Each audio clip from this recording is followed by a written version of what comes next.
Okay, it's just 2 o'clock here in the UK, so we will just get started with the 315th CGHE webinar. My name is David Mills. I'm Deputy Director of the Centre for Global Higher Education, and it's a great pleasure today to be hearing from today's speaker, Huiyuan, who is going to be speaking on setting off the dominoes, a theory of change for scaled interdisciplinarity at the Liberal Arts and Sciences University in China, and he's based at Duke Kunshan. So before I hand over, a little bit of housekeeping just for those who are new. The webinar is being recorded and will be posted online as soon as possible on our website, as will a transcript of the chat function. So our request then is that you keep yourself muted during the presentation, and then at the end, you don't have to have your video on, but at the end, when we do come to questions and answers after about half an hour, please type your questions in the chat, and then I'll ask you to come and ask your question, and you can use speaker view so that you can see who's talking, and you can also be visible as well. So unmute yourself when you're asked to ask a question, switch on your video, tell us where you're from, tell us your name, and then you can ask a question. Brilliant. Okay, well, with no more ado, I'm going to hand over to Huiyuan. The screen's all yours. Great. Let me share my screen.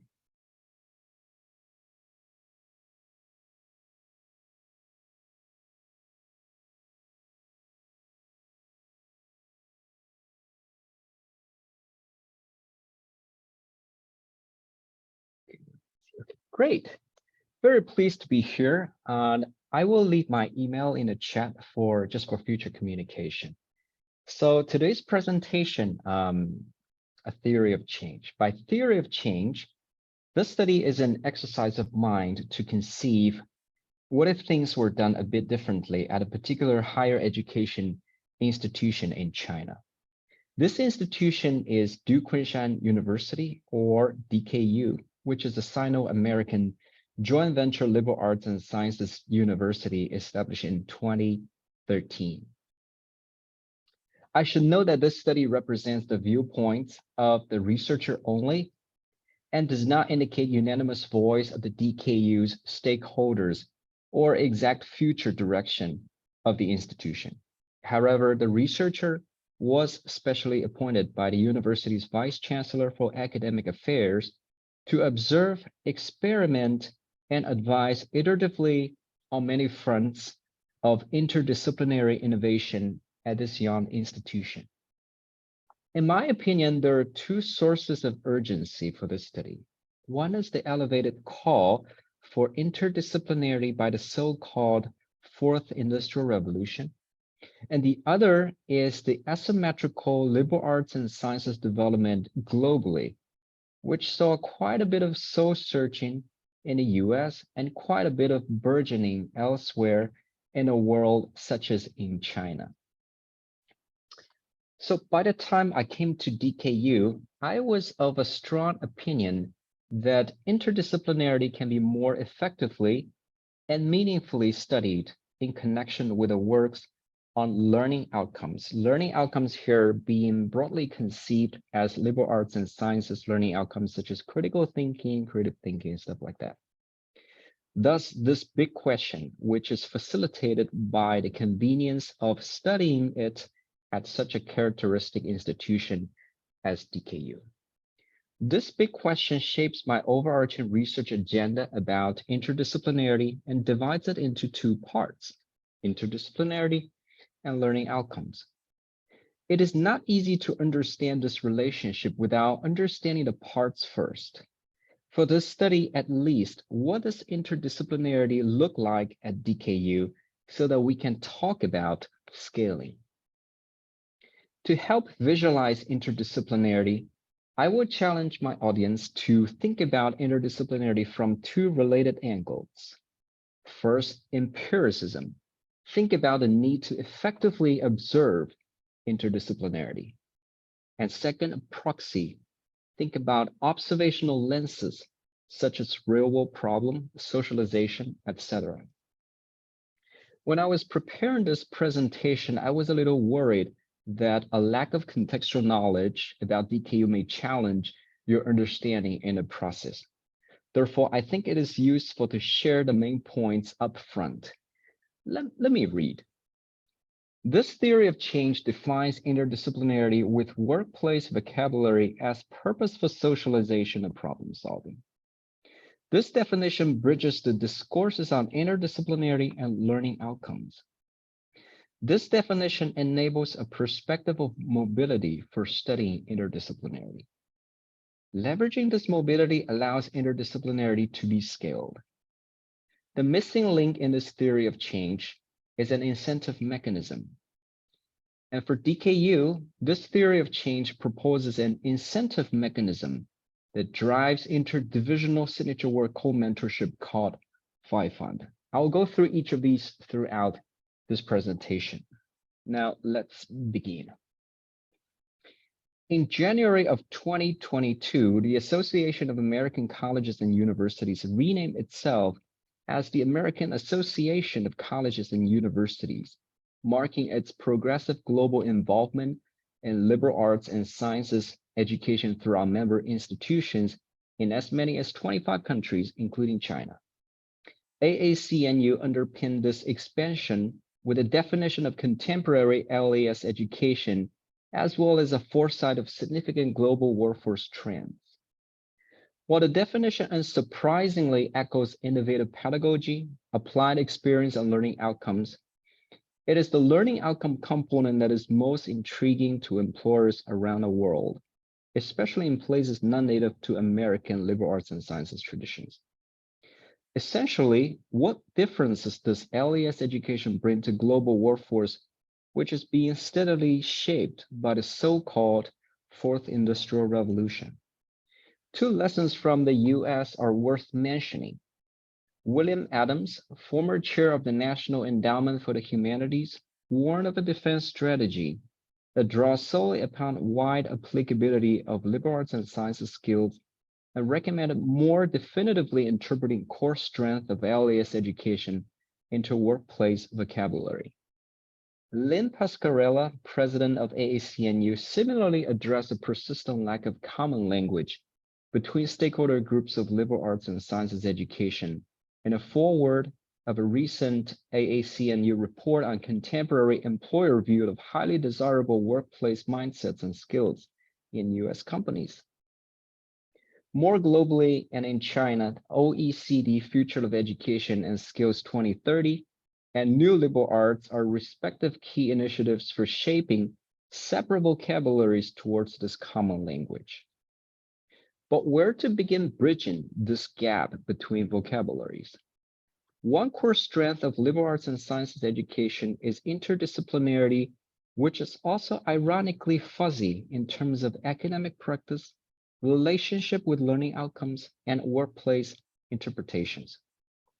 On the other hand, the AACNU report showed that taking initiative and teamwork are respectively the most desirable mindset and skill at the workplace, increasingly characterized by creative problem solving.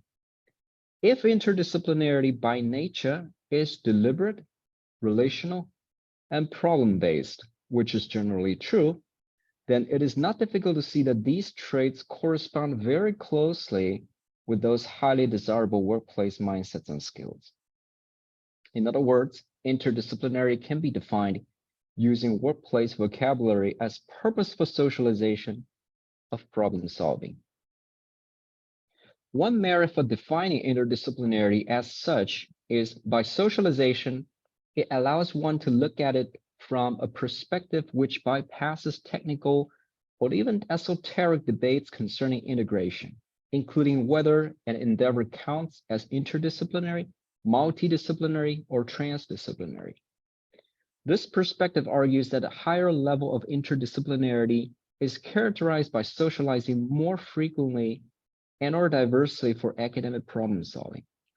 For example, a biology professor co-teaching with a math professor is likely to be more engaged in interdisciplinarity than a biology professor who never co-teaches, and less so than a biology professor co-teaching with a literature professor. If at an institution, more faculty members and or students than before engage in frequent and or diverse socializations for academic problem solving, it can be said that this institution is likely to become more vibrant in interdisciplinarity. Let's call the tendency to thus socialize mobility. The higher the level of mobility, the more interdisciplinary it is likely to be. This mobility can be leveraged to navigate strong gravitational forces that are pro-STEM in contemporary higher education and in the country of China, pro-exam culturally. According to the Humanities Indicators 2021, all academic fields except engineering, health, and natural sciences experienced loss in the share of bachelor's degrees conferred in the US between 2008 and 2018, with education and humanities losing up to 30%. In 2018, the share of bachelor's degrees awarded in the humanities was only about a third of the size for the sciences. Over in China, higher education is traditionally pro-STEM since 1949, but what's more distinctive is a pro-exam academic culture dating back to the imperial examination system, which had been around in imperial China for 1300 years. These two gravitational forces are not necessarily bad, but they require counterbalancing if non-STEM fields are crowded out from educational experience, or if purposefulness is stymied in learning other than for exam preparation. This mobility, which drives purposeful socialization of problem solving in the spirit of interdisciplinarity, is a promising lens with which it is possible to counterbalance these two gravitational forces in China and thereby shape a distinctively Chinese brand of liberal arts and sciences education. Now let's use this definition to answer a research question regarding Duke Kunshan University. The question is, what can be done to scale interdisciplinarity at DKU so that it is characteristic of higher mobility? DKU is a Sino-American joint venture liberal arts and sciences university in Kunshan, China. Co-founded by Duke University and Wuhan University in 2013, DKU began its distinctively interdisciplinary undergrad program in 2018 with a vision to shape a Chinese brand of liberal arts and sciences education. Supporting this interdisciplinary vision are an array of innovative structural and curricular features, of which the most prominent are, for the purpose of this inquiry, department-free academic divisions, i.e. arts and humanities, natural and applied sciences, and social sciences. Interdisciplinary and interdivisional majors, high-intensity 7-week block scheduled together with no class Fridays, and capstone signature work project beginning at the second half of the sophomore year. These features contribute to the fulfillment of 7 institutional learning outcomes or animating principles, which include a purposeful life and a collaborative problem solving, among others. As it is, however, a few academic leaders perceive a need to scale interdisciplinarity at DKU, using words such as intentionality to call for strengthening in the aspects of involvement, rigor, and guidance. By defining interdisciplinarity as purposeful socialization and problem solving, it interprets this need as one to propel a higher mobility so that students and faculty more purposefully engage in more frequent and a more diverse socialization for the sake of academic problem solving. But what can be done? What is the linchpin among the existing structural and cultural and curricular features that holds together the 3 ingredients of purposefulness, socialization, and academic problem solving? To use an analogy, where is this force with which DKU can push down the set of dominoes, which is interdisciplinarity? This study proposes a theory of change for scale interdisciplinarity, which claims that interdivisional signature work co-mentorship is this linchpin. Data in the forms of a quadric survey and online interviews were collected for statistical and thematic analyses in the summer of 2021 from the inaugural undergrad class of DKU, as well as all faculty members from the 3 academic divisions of undergrad education. Respectively, 54% of the students and 82% of the faculty participated in the survey. About 60 hours of interviews were recorded. So what was found? Excessive silos are a nemesis to interdisciplinarity. One strategy DKU adopted to eliminate silos is to run department-free academic divisions. Students freely explore their passion and interests without having to worry about structural hurdles. That is, if such hurdles only exist as far as academic departments are concerned. In fact, department is not at the end of the long train of academic silos. Major, for one, may very well become a department at DKU, said one interviewee, especially when there are disproportionately popular majors at DKU, such as data science. If increasingly real-world problems are not within discipline problems, even an academic division, for the matter, is prohibitive if solution to a problem lies beyond the divisional boundary. For example, global pandemic and climate change. Non-structural forces may also contribute to silos, such as divergent influences from partner institutions, here is Chinese versus American, as well as tensions due to inherent disciplinary affinity and lack thereof for interdisciplinarity. To counter this clawing back of excessive silos, instead of further structural flatness, the solution is to energize mobility across existing structures. In other words, use silos such as academic divisions to scale and measure interdisciplinarity. Interdivisionality has a cascading effect upon interdisciplinarity. What is a cascading effect? To quote Confucius, who taught in 论语 that 取乎其上得乎其中，取乎其中得乎其下，取乎其下则无所得矣. A cascading effect allows one to hit high if he or she aims higher. There's no denying that interdisciplinarity is being undertaken at DKU and that incentive structures exist on a divisional basis. And yet the author was still asked by some academic leaders about triggering interdisciplinarity.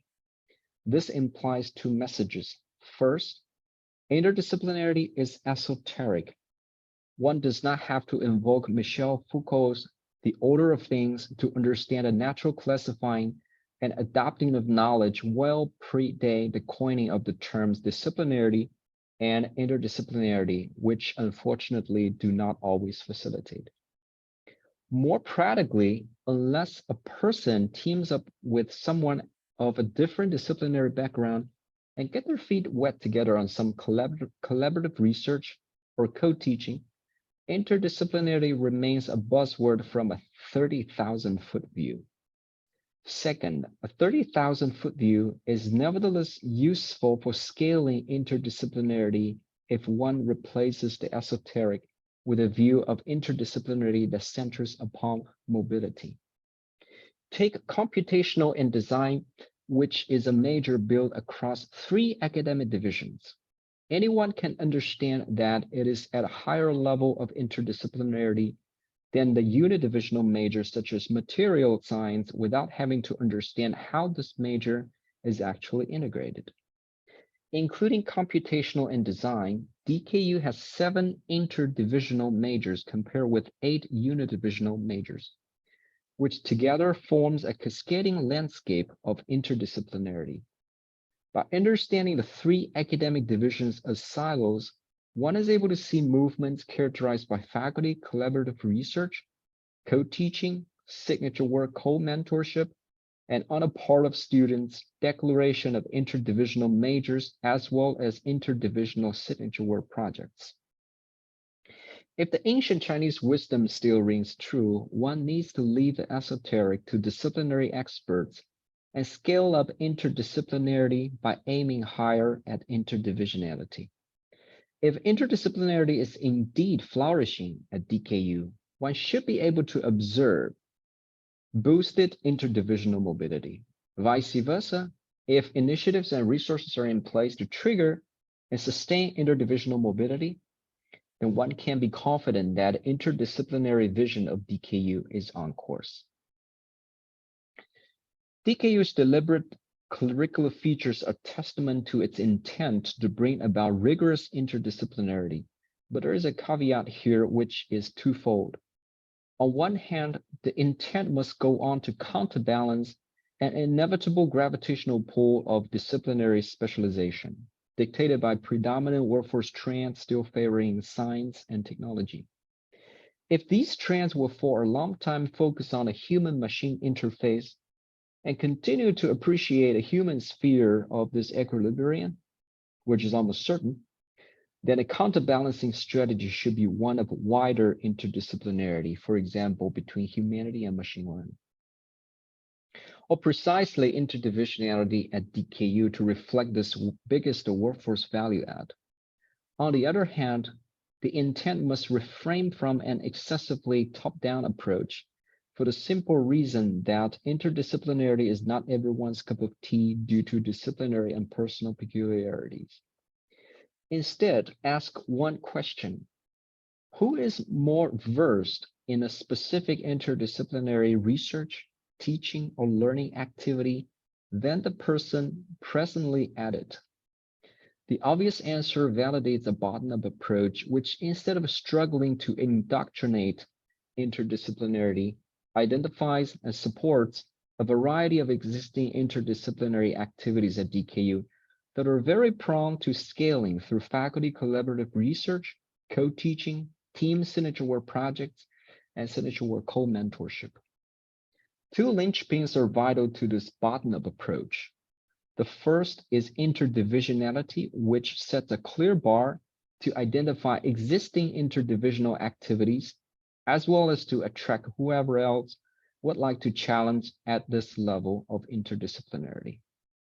The second linchpin is an incentive mechanism to boost interdivisional mobility by using existing scaling channels, such as signature work co-mentorship.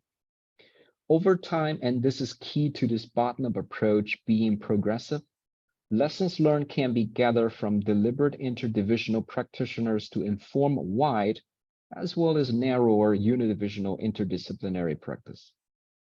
The next section will explain why this incentive mechanism should target interdivisional signature work co-mentorship. This theory of change adopts the mobility lens of interdisciplinarity and proposes an incentive mechanism to drive higher mobility at an interdivisional level. Earlier studies results show 4 important findings using the observational framework of interdivisionality. First, students choosing an interdivisional major at DKU have a significantly higher self-perception on rooted globalism than those choosing a unidivisional major, rooted globalism being one of the 7 animating principles or institutional learning outcomes. Second, students choosing a signature work topic wider or narrower divisionally than major have a significantly lower self-perception on research and practice. Third, student self-perceptions on wise leadership and a purposeful life to animating principles are generally lower than on other animating principles. And fourth, students choosing an interdivisional major as well as an interdivisional signature work topic generally show a higher self-perception on each of the 7 animating principles. These findings preliminarily establish merit and utility for driving higher interdivisional mobility. But what exactly is this incentive mechanism? Phase 2 results show strong thematic findings about signature work co-mentorship. Already, 16% of the class of 2022 have at least one co-mentor, and 27% of all signature work mentors are co-mentors. Interdivisional collaboration is one rationale behind co-mentorship, with 35% of the co-mentor projects being interdivisional and 60% of the co-mentors supervising together with a colleague from another academic division. By defining interdisciplinarity as purposeful socialization of problem solving, these numbers are unsurprising because co-mentorship naturally fosters socialization and carries a spirit of interdisciplinarity. The problem is there's no mechanism to leverage these numbers for driving and supporting higher interdivisional mobility, especially when 30% of the class of 2022 chose ambitiously an interdivisional signature word topic. In other words, this bottom-up approach is presently missing the up part. An incentive mechanism revolving around interdivisional signature word co-mentorship may not only address this issue, but also synergize with a strengthening of other signature word aspects. First, funding need. 40% of the class of 2022 require funding for their projects, with 52% of them not knowing where to secure funding and 56% expressing difficulties in doing so. Second, early socialization. Students tend to do well in signature work by starting early through robust socialization with faculty and fellow students. Third, a sense of agreement. Not all mentoring relationships have a clear division of labor up front, often resulting in one side expecting more ownership and leadership from the other. Fourth, interdivisional research capacity.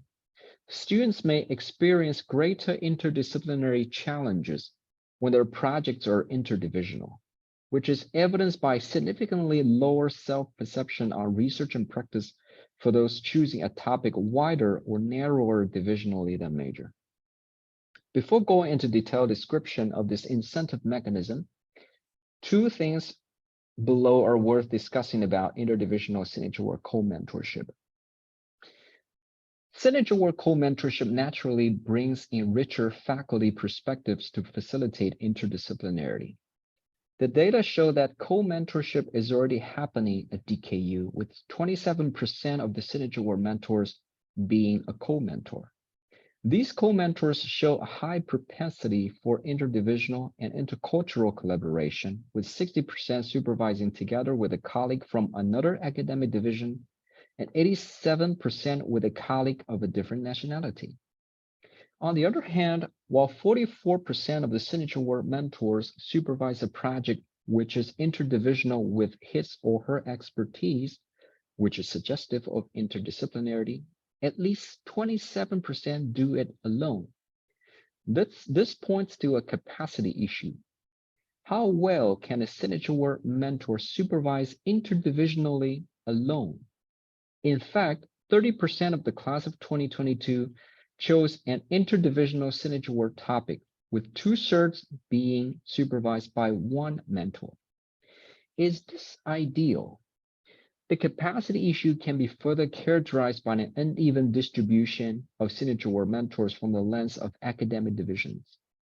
By the time of data collection, 27% of the eligible faculty members from the 3 academic divisions were not signature work mentors, with 50% from arts and humanities, 30% from social sciences, and 20% from natural and applied sciences. Signature work mentors supervise an average of 2.8 projects, with 3.1 for natural and applied sciences, 2.6 for social sciences, and 2.5 for arts and humanities. About 1/3 of the signature work mentors supervise 4 or more projects rather than the maximum 3 recommended by the Office of Signature Work, with 55% from natural and applied sciences, 28% from arts and humanities, and 17% from social sciences. The implication is clear. The gravitational pull towards natural and applied sciences may very well be at the expense of the other 2 academic divisions without a counterbalance mechanism which creates a level playing field for all academic divisions and is therefore inclusive of more faculty members. Interdivisional signature work co-mentorship may be such a mechanism, which draws in faculty members who are not mentoring but would like to, allows mentoring and interdivisional signature work project together instead of alone, and counterbalances the gravitational pull towards natural and applied sciences. Just like interdisciplinarity can be studied from both esoteric and mobility lens, co-mentorship can also be understood as a multidimensional practice. One may question its feasibility by worrying about available expertise from the current pool of faculty members at DKU. There are three angles to address this concern. First, co-mentorship is already happening, which is ideal for a bottom-up approach that seeks to incentivize rather than mandate. Second, expertise is multidimensional between content and methods, which provides layered rationale for co-mentorship. Third, co-mentorship is not solely about accumulation of expertise. Think about a dissertation committee in which members also bring in professional experience and personalities to form an effective multidimensional team. DKU has this faculty surplus to allow a foretaste for students who will go on to pursue graduate or even doctoral education. There are also situations where mentor expertise become a smaller factor. For example, some student interviewees chose to study education for graduate school, knowing that DKU does not have a school of education or abundant resources for this academic field. Nonetheless, some have received offers from world elite grad schools and reveal that they value career advising more than expertise in signature work mentorship. Their success and the fact that education is not the only academic field beyond any DKU major are testaments to a need for mentoring or co-mentoring these students multidimensionally. For academic fields where expertise is more readily available at DKU, such as data science, which is primed for interdivisionality due to its inherent connection with domain knowledge, multidimensional co-mentorship would also add socio-emotional value, which is perhaps more luxurious to students from natural and applied sciences. Okay, Phi Fund is the proposed incentive mechanism for this theory of change. Phi Fund is the word coined by putting FI and fund together, where FI is a reverse if to all kinds of possibilities at the interdivisional level. Phi Fund incentivizes two things: interdivisional mobility and early initiation of signature work projects. There are four principles to guide configuration of Phi Fund. First, Phi Fund is a recurring competitive award open to student applicants. Second, Phi Fund has three core eligibility requirements, including interdivisional nature of the proposal, one interdivisional faculty co-mentor at minimum, and alignment with the present or future signature work project. Third, Phi Fund encourages teamwork with fellow students, though not required. Fourth, Phi Fund has a mix of fixed amount and full coverage awards to track both need and merit. Measurable impact of Phi Fund may include higher mobility at interdivisional level according to the observational framework of interdivisionality, earlier initiation of signature work projects, cascading effects among non-awardees, lower faculty non-participation in signature work mentorship, facilitated sampling for continuous correlational studies of interdisciplinarity and learning outcomes. And overall, scaled interdisciplinarity at DKU. The goal of making Phi Fund student eligible only is to foster a sense of ownership and leadership with which students often struggle in the signature work process. Nevertheless, faculty not only play a key role in facilitating students' interdivisional inquiries, but also benefit from interdivisional co-mentorship in terms of faculty socialization, which may lead to flourishing of interdivisional teaching and research collaboration. The data suggests room for strengthening faculty collaboration, with 49% of the faculty members from the three academic divisions have experience in co-teaching at DKU, 20% in signature work co-mentorship, and only 8% in both. In this sense, Phi Fund is a linchpin of student and faculty interdivisionality, which together serve DKU's vision of interdisciplinarity. A distinctive utility of Phi Fund is that it teases out deliberate interdivisional endeavors to become samples for continuous correlational studies of interdisciplinarity and learning outcomes, which is not nearly as feasible with an esoteric definition of interdisciplinarity. Depending on the available funds, Phi Fund can either be a dedicated fund or be incorporated into existing funding programs that seek to promote interdisciplinarity more generally.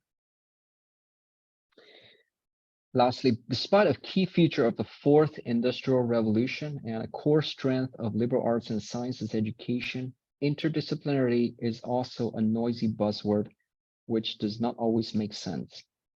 Traditional interdisciplinary fields take it for granted like fish in the water, while somewhere else people keep a distance with questions. Doing interdisciplinarity faces additional boundary challenges due to strong gravitational forces that are national, historical, and increasingly from between college and workplace.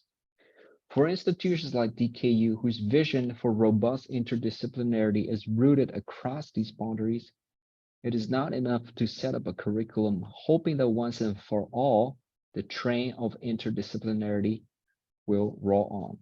In reality, it may take a higher magnitude of interdisciplinarity and constant enabling mechanisms to balance out certain gravitational forces, such as the pro-STEM and pro-exam tendencies in Chinese higher education.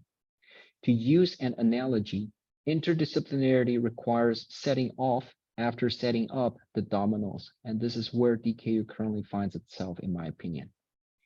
The proposed theory of change for scale interdisciplinarity does not seek to answer all questions relevant to this DKU inquiry. Instead, it sets the tone for a continuous discourse on how interdisciplinarity may go further based on the curriculum and in a way that is not decoupled from learning outcome discourses. For like-minded institutions and researchers of interdisciplinarity, this inquiry recommends a roadmap with 4 signs. First, a definition of interdisciplinarity rooted in institutional values, such as the animating principles of DKU, and with a vocabulary common to college and workplace. Second, a mobility lens for measuring and leveraging different and especially higher magnitudes of interdisciplinarity, for example, interdivisionality at DKU. Third, a linchpin mechanism for energizing this mobility so that interdisciplinarity is more entwined with other institutional facets of teaching, learning, and research, for example, Phi Fund at DKU. Finally, an awareness of the potential of interdisciplinarity for counterbalancing various gravitational forces of higher education at local and historical levels. Okay, this is my presentation. Thank you. Huiyuan, thank you very much. There was loads there, really very interesting. Perhaps if you could unshare your screen, Sure. then we'll talk together. Excellent. So you've given us a really interesting case study, and of course everyone is very interested in the future of liberal arts and sciences, and the Chinese situation is important and interesting given the size of the system, but also the context in which China clearly has been interested in the liberal arts and science model. And perhaps we'll come back to the larger context of China, and I'll be interested to talk to you about whether other institutions are interested in what DKU have done and your sense of that. But for now, can I ask in a sort of a clarification question for the audience? You've basically described a model where the funding follows the student learning journey. That's right, isn't it? The student is the one who can apply for this funding, and that's a way of facilitating, encouraging student and faculty involvement and mentorship. So my question, I guess one question is, does this depend on having a rich institution? Are we talking about money, a significant amount of money? And I guess follow on from that is, obviously, can every student be funded, or can only some students be funded? And what sort of, how can the funding be used? Does it enable, lab time and space, or is it not? A little bit of the practicalities would be very helpful for us all. Thank you. So let me try to answer this question. So first of all, ours is a very new university. Our undergrad program began in 2018. So this year we just graduated our first cohort of undergrad students. So funding is definitely not sufficient. So you can argue that a lot of this is maybe not practical, from a strict interdisciplinary point of view. I wish to see this happen, but student, we are short of funds. But there are efforts in terms of focusing some of the funds for student research, especially our 2.5-year scheme of signature work. We want to, well, at least from my point of view, we want to see interdisciplinarity, not for interdisciplinarity's sake, but it needs to be tied to some, iterative, deliberate student work, which is the signature work. In this, I would say it is the linchpin of our curriculum. So with this, with the funding, we try to supply these fundings to students to satisfy the needs, and also try to reward merit. Like there are students who want to, study ambitiously cross-divisional topics. That's obviously encouraged, even if we have the reality of a shortage of fundings. But at the same time, we want to make sure that the funding is diversely distributed to students of need, because as my data suggested, 52% of students need fundings for their signature work projects. And also I want to answer your question about why it is targeted at students, because of the funding issue. Some students work for their faculty mentors, basically work for faculty's projects instead of working, thinking about their own projects. And we really want students to think from the head start about their own research, and that depends on funding as well.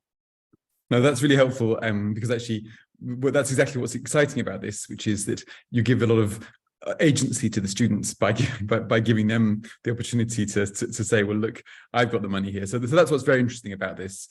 Mm-hmm. And the notion of the signature as a sort of as a capstone project that brings together their learning. I've got lots more questions, but I mustn't hog the situation here, because we have some great questions also from the audience. So I'm going to ask Pete Leahy, if you'd like to ask your first question. Oh, yes, it was a wonderful presentation, very, very interesting and very comprehensive, and it's a wonderful natural experiment that you're running and obviously tracking in a very interesting way. My question is simply, to what extent is this model or parts of this model present at Duke in North Carolina? Well, so first thing, it's very important to distinguish, to know that DKU is a university on its own, so it's not part of Duke.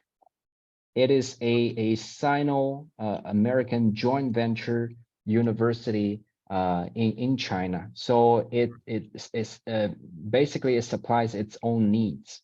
So I would say this model, as I propose it, borrows nothing from Duke, but on different levels of teaching and learning and research, we do work very closely with Duke, and actually Duke provides very useful counsel on every levels of experimentation here at DKU.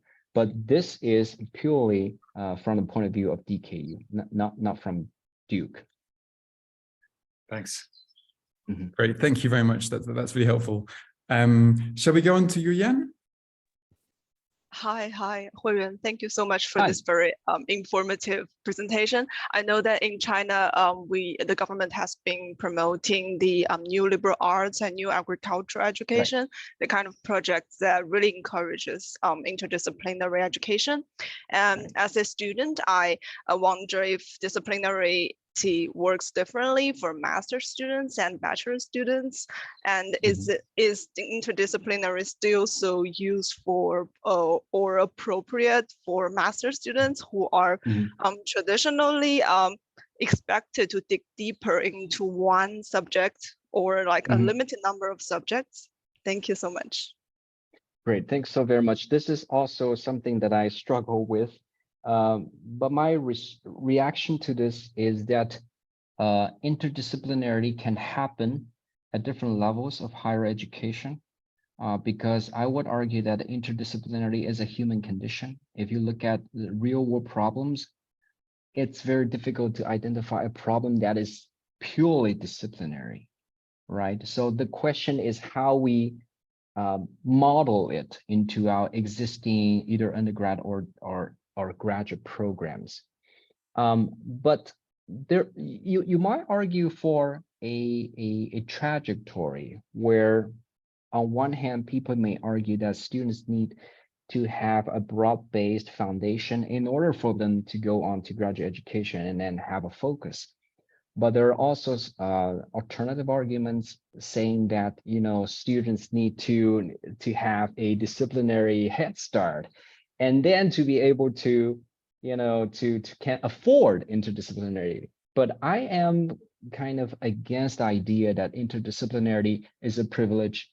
At DKU, I think, because all of our all of our undergrad majors, 15 of them, are deliberately built into interdisciplinary. So we want to afford this kind of experience to all students and faculty rather than reserving it as a privilege to, you know, some brighter, especially in adventurous students. So I would say it can be applied anywhere with innovation.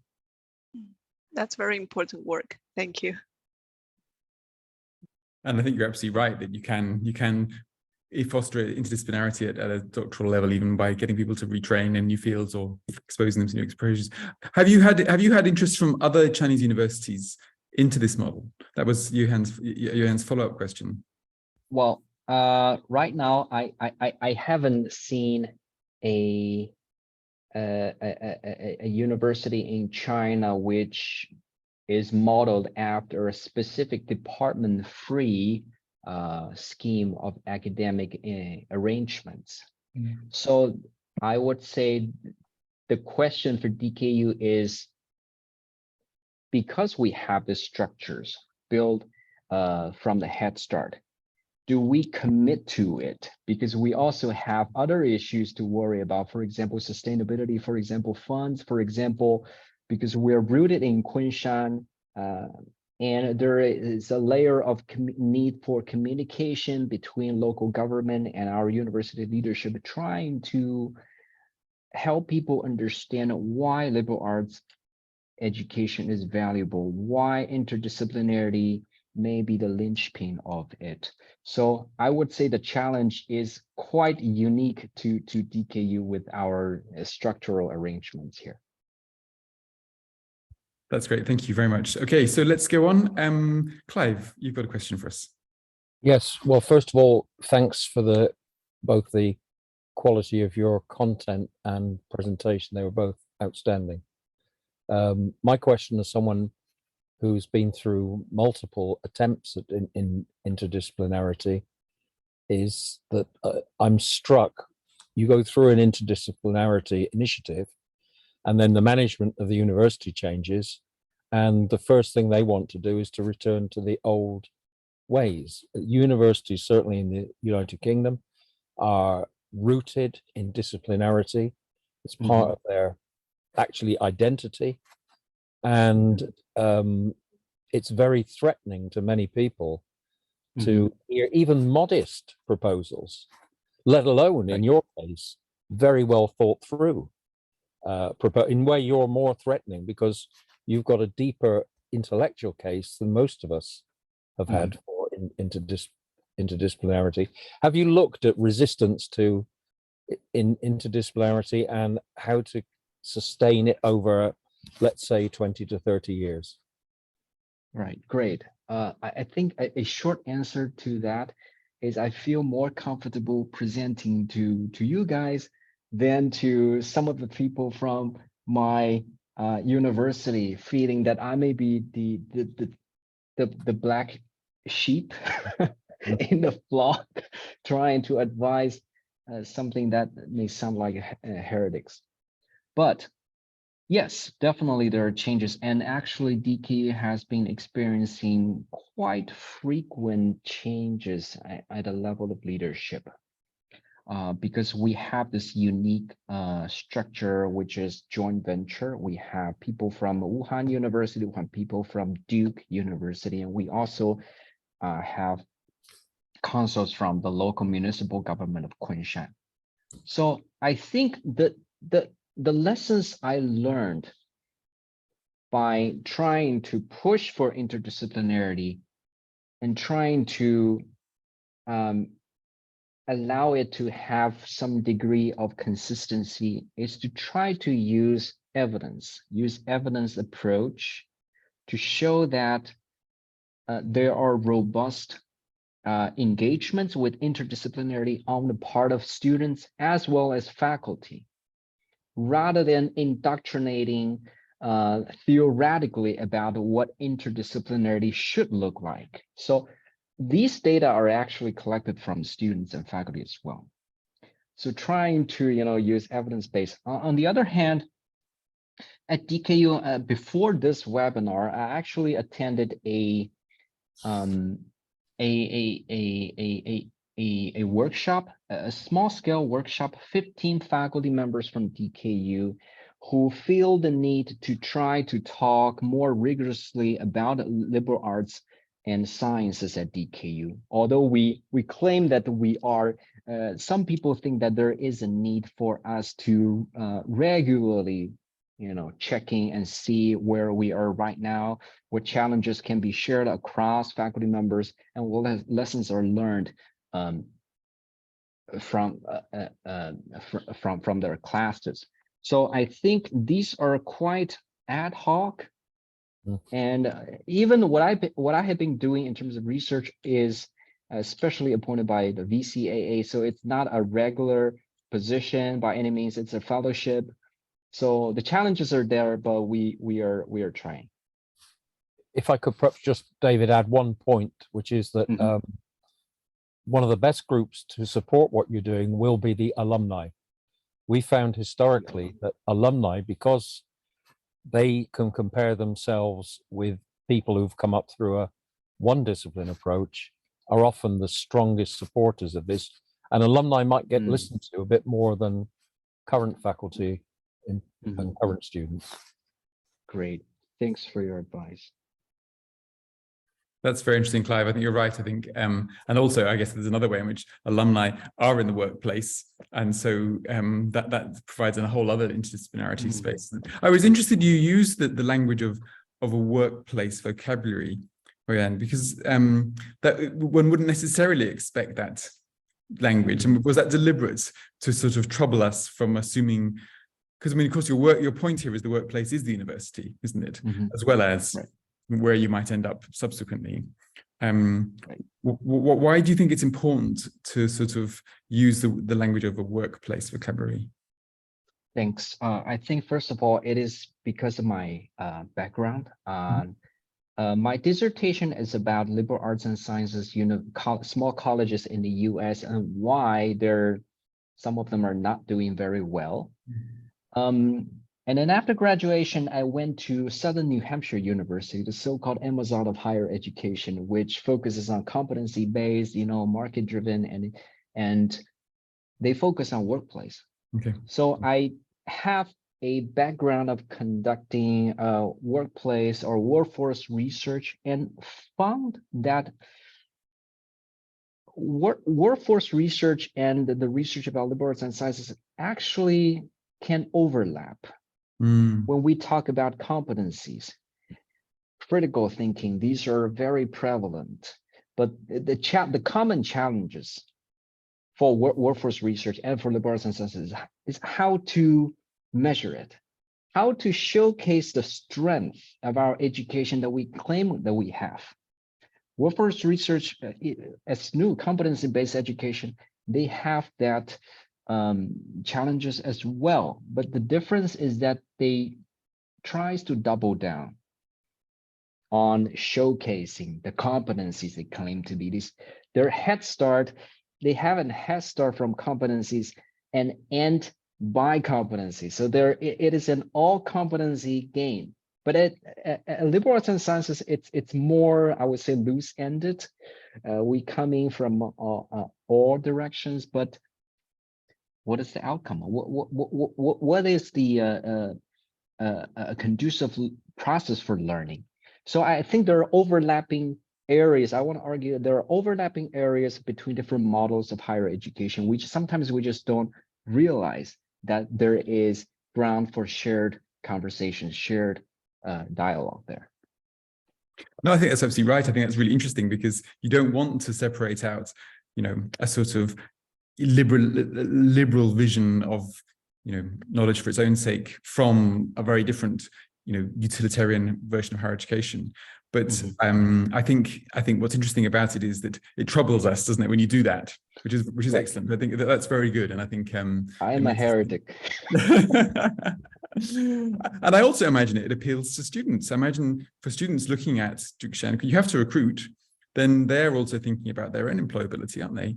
I imagine that's quite appealing for them. Right, definitely. So Catherine, I don't know if you're still here and whether you want to ask your question or if you've had to go, in which case I will answer it. Hello, yes, I am still here. I was just wondering, thank you very much indeed, Huiyuan, for that really interesting talk. And I was just wondering about what your experience of or your thoughts were on how liberal arts can open up the university to kind of more marginalized voices, more marginalized communities, perhaps through the ways in which you know, liberal arts has traditionally kind of engaged with its social environment and its local and international communities. I just wondered if you had any thoughts on that. Thank you. Thank you for your question. I think that's a very important question.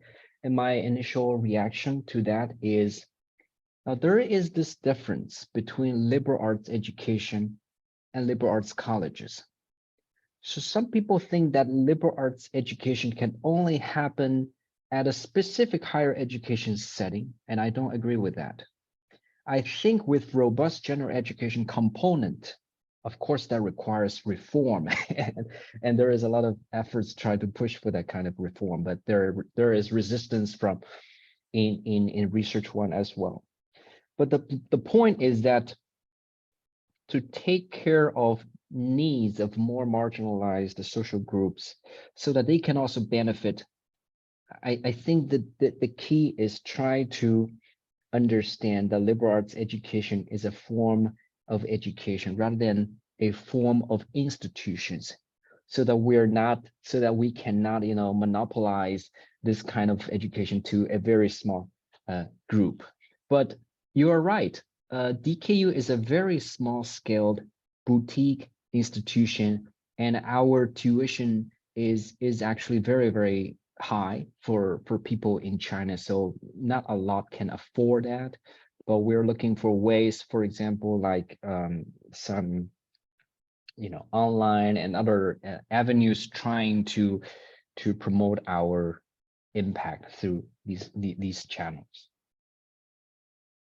Thank you very much. Yes, I think it's I think your answer indicates that, you know, liberal arts communities should walk the talk, as well as, you know, as well as have philosophies. It's important to for those philosophies to be kind of borne out in the way that they deliver education. But thank you very much.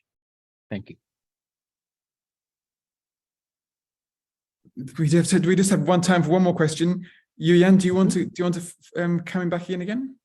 Sure. Thank you so much. I see that we still have 2 minutes, so I figured that I can, you know, raise one more question. So I totally agree that bottom-up approaches are more desirable and more natural, but do you think that sometimes top-down approaches are inevitable? For example, if we want to promote a global educational initiative, such as global citizenship education in China, where it is not the original space where this policy is originated. So this is kind of a foreign policy and we want to promote it in China, then I'm afraid like bottom-up approaches is not so effective, or if it's not so efficient. So how do we make top-down modes more sustainable when we have to use this kind of models? Okay. Thank you. Yeah, I think it's perhaps a bit difficult to answer to your question directly, because it's very up to the context, the institutional context. So for DKU, I can say that we have a top-down arrangements from the very beginning in 2018 when we very deliberately build into our curriculum interdisciplinarity as a core feature of it. The idea is that we don't want to add another university to China because we already have a lot. We want to add the university that can be a catalyst of change in terms of liberal arts and sciences education. So we deliberately want to have no departments within big epistemological academic divisions, these units, so that people can more freely flow within these larger units so that ideas are not hindered by structural hurdles. But then we find that people are different. People are very different. Even if there are no structural hurdles, they create hurdles for themselves.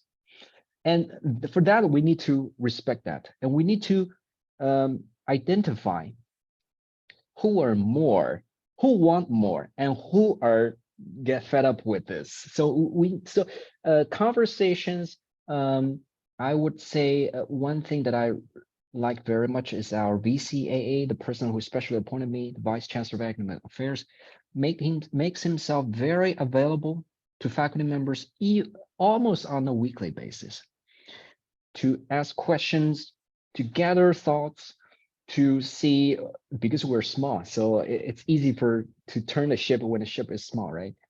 To see what can be institutionalized. But I think respect is really important, and at the same time, evidence-based practice to identify what works and what works not, and what works for whom is really important. That's the lessons I learned here. Thank you very much. Flexibility really counts. Great, thank you, Yuan, and thank you all for questions and comments. We've just passed the 3 o'clock, so I think we will wrap up. I'm thinking about how the notion of experimentation in Chinese political system from point to surface is very important. So I'm hoping that you will become an experimentation point that others will listen to and learn from, and the dominoes start toppling, because it's a great metaphor. So thank you again for a really interesting and grounded talk, and best of luck to DKU for what the plans are for this. Next Thursday is our next webinar. John Douglas is talking about universities and democracy. Please sign up, and please come to our CGHE website events pages to see all the things coming up. And we welcome you back to another webinar very soon again. Huiyuan, thank you again for a great presentation. Bye-bye, everyone.